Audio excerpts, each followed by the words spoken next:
আকাশ প্রতিরক্ষা ব্যবস্থা ভেদ করে এভাবেই কুয়েতের মার্কিন ঘাঁটিতে আঘাত হানছে ইরানের শাহেদ ড্রোন। বিস্ফোরণের পর মুহূর্তেই অগ্নিগর্ভ মার্কিন লজিস্টিক হাব। অবিরাম মার্কিন হামলার জবাবে মঙ্গলবারও মধ্যপ্রাচ্য জুড়ে যুক্তরাষ্ট্রের স্থাপনায় হামলা চালায় আইআরজিসি। কুয়েত সহ টার্গেট করা হয় বাহরাইন ও জর্ডানকে। জর্ডানের আজরাক মার্কিন বিমান ঘাঁটিতে অবস্থানরত F-18 যুদ্ধবিমান লক্ষ্য করে চালানো হয় হামলা। টার্গেট করা হয় কিং ফয়সাল এয়ারবেইজও। সরাসরি লক্ষ্যবস্তুতে আঘাত হানে অন্তত একটি ক্ষেপণাস্ত্র। ভূপাতিত করা হয় অন্তত 4টি ব্যালিস্টিক মিসাইল। বাহরাইনে হামলায় মার্কিন পঞ্চম নৌবহরের কমান্ড সেন্টার ধ্বংসের দাবি করে ইরান। ক্ষতিগ্রস্ত হয় সাপোর্ট ফ্যাসিলিটি সেন্টার ও ফুয়েল ট্যাঙ্ক। কাতারে আল উদেইদ বিমান ঘাঁটিতে চালানো হামলার ক্ষয়ক্ষতি উঠে আসে স্যাটেলাইট চিত্রে।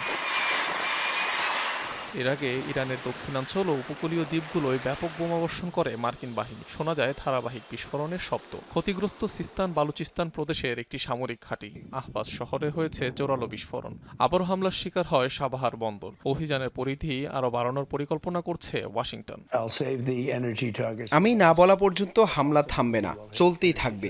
জ্বালানি স্থাপনাগুলোতে হামলার বিষয়টি সর্বশেষে রেখেছি, তবে শেষ পর্যন্ত আমরা সেগুলো ধ্বংস করবই। তারা আলোচনার টেবিলে না বসলে সব বিদ্যুৎ কেন্দ্র ও সেতু গুঁড়িয়ে দেব।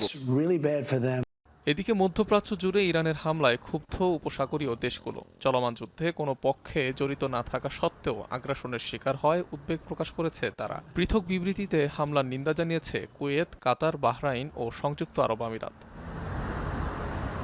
অনিক রহমান, যমুনা নিউজ।